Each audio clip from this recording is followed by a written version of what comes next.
প্রয়াত হলেন বিশিষ্ট সাংবাদিক দেবাশিস বিশ্বাস। মাত্র ৩৯ বছর বয়সে শেষ নিঃশ্বাস ত্যাগ করেন তিনি। দীর্ঘ ২০ বছর ধরে সাংবাদিকতা করা দেবাশিস বাবুর লিভার ও কিডনির সমস্যায় ভুগছিলেন। মঙ্গলবার কোচবিহারের একটি বেসরকারি নার্সিংহোমে তার মৃত্যু হয়।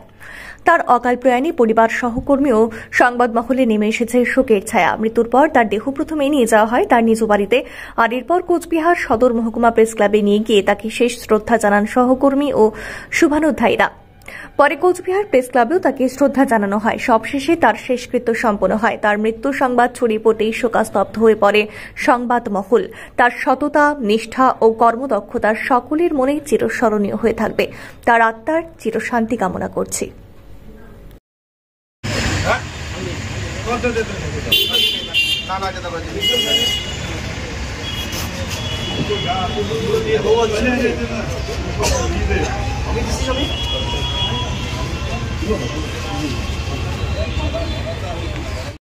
আমাদের সহকর্মীকে হারিয়েছি, বেদনার শেষ নেই। কি বলবেন তবু দাদা? সত্যি বলার কোনো ভাষা নেই। আমরা ভাবতেই পারছি না যে এত জলজ্যান্ত একটা ছেলে, যার সঙ্গে আমরা সমস্ত জায়গায় কাজে যেতাম, প্রেস ক্লাবের নির্বাচন, খবর সংগ্রহ, ভিভিআইপি যারা আসছে তাদের সঙ্গে একসঙ্গে গিয়ে খবর করা, অনেক স্মৃতি জড়িয়ে রয়েছে তার ইয়েতে। কিন্তু আমরা ভাবতে পারছি না, আমরা শোকাহত। কোচবিহার প্রেস ক্লাবের পক্ষ থেকে আমরা প্রত্যেকেই শোকাহত। বলার কোনো ভাষা নেই, কী ভাষা জানাবো যে এই অকালে যে চলে যাবে আমরা কিন্তু কোনোদিনই ভাবতে পারিনি, স্বপ্নেও এটা ভাবতে পারিনি। যাই হোক, এই ঘাটতি কী করে পূরণ হবে সেটা আমরা জানি না। হাতুদার সঙ্গে তোমার একটা বিশেষ স্মৃতি যদি মনে করে যদি বলো আমাদের। না, সত্যি আমরা অনেক স্মৃতি জড়িয়ে রয়েছে। আমরা খবর সংগ্রহ করতে যেতাম, ভিভিআইপি যারা ছিল, প্রধানমন্ত্রী সভা, মুখ্যমন্ত্রী সভা। তো একটা লেটেস্ট ঘটনা আমার মনে আছে যে তার ভাষণের আগেই ভাটুর মোটামুটি খবর লেখা কমপ্লিট হয়ে যেত। হ্যাঁ, এটা কিন্তু আমরা উপলব্ধি করেছিলাম।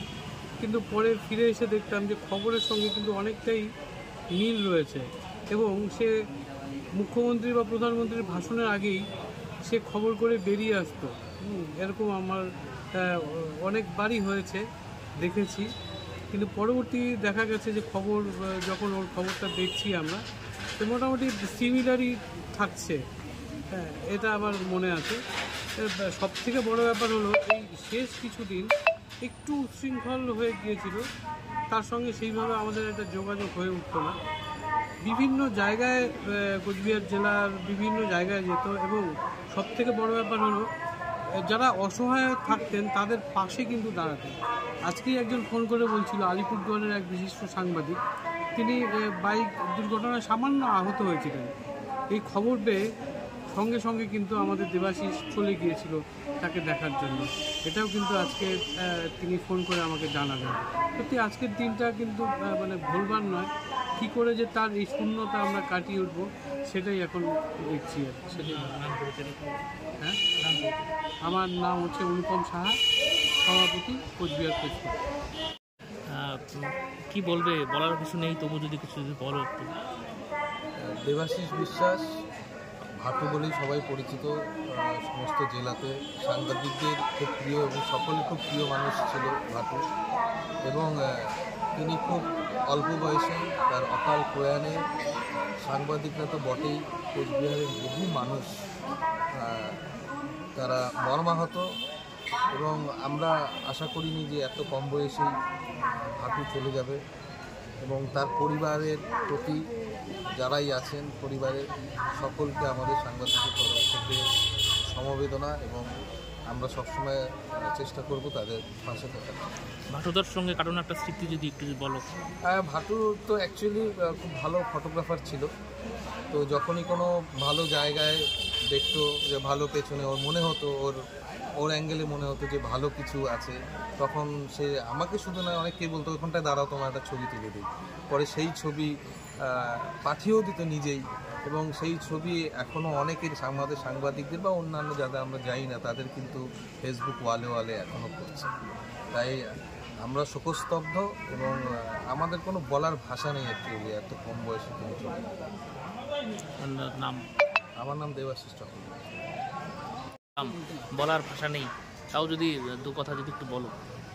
বিষয় হচ্ছে আজকে মানে সত্যি মানে বলার ভাষা নেই। আমাদের আজকে দেবাশিস বিশ্বাস আমাদের সহকর্মী, তার এই কম বয়সে অর্থাৎ আমাদের একদম মানে একসঙ্গে আমরা কাজ করতাম। 2008 সালে যখন আমি সাংবাদিকতায় এখানে কাজ শুরু করি, সেই সময় তার সঙ্গে পরিচয়।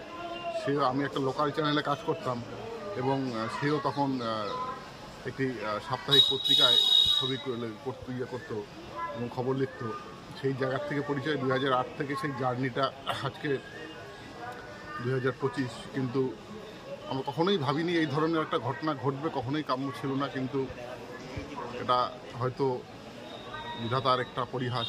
হ্যাঁ, এখন মানে বলার মতো ভাষা নেই, আমাদের মধ্যে বলার মতো ভাষা নেই। আজকে আমরা প্রত্যেকেই শোকাহত এবং আমরা কামনা করি যে দেবাশিসের পরিবার এবং প্রত্যেকেই যেন মানে জোর পায় আগামী দিনগুলো চলার। এর থেকে আর কিছু বলার নেই। দাদার সঙ্গে তো কাটানো অনেক স্মৃতি আছে, যদি একটা স্মৃতি বলো আমাদের। স্মৃতি অনেক আছে, আমরা একসঙ্গে বহু কাজে গেছি, বহু কাজ একসঙ্গে করেছি, বহুদিন। বলতে গেলে নির্দিষ্ট করে একটা বলার মতো কিছু নেই, কারণ আমাদের সকাল শুরু হতো একসঙ্গে, ঘুম থেকে ওঠার পরে আমরা যখন কাজে বেরাতাম তখন থেকে শুরু করে রাত পর্যন্ত একসঙ্গে কাটানো, প্রত্যেক দিন প্রত্যেকটা মুহূর্তে একসঙ্গে কাটানো। অর্থাৎ আলাদা করে বলার কিছু নেই, প্রত্যেকটা মুহূর্তেই স্মৃতি। আপনার বাইক কেনার স্বপ্ন এবার হবে পূরণ, কারণ আমান হোন্ডা নিয়ে এসেছে একেবারে স্বল্প ডাউন পেমেন্টে বাইক বা স্কুটার কেনার সুবর্ণ সুযোগ। বিনা অ্যাকাউন্ট, লো সিভিল, ন্যূনতম ডকুমেন্টে আজই নিয়ে যান স্বপ্নের বাইক আপনার বাড়িতে। অতিরিক্ত ছাড় পেতে আজই যোগাযোগ করুন বামনহাট আমান হোন্ডা শোরুমে। শর্তাবলী প্রযোজ্য। যোগাযোগ করুন 9002805414।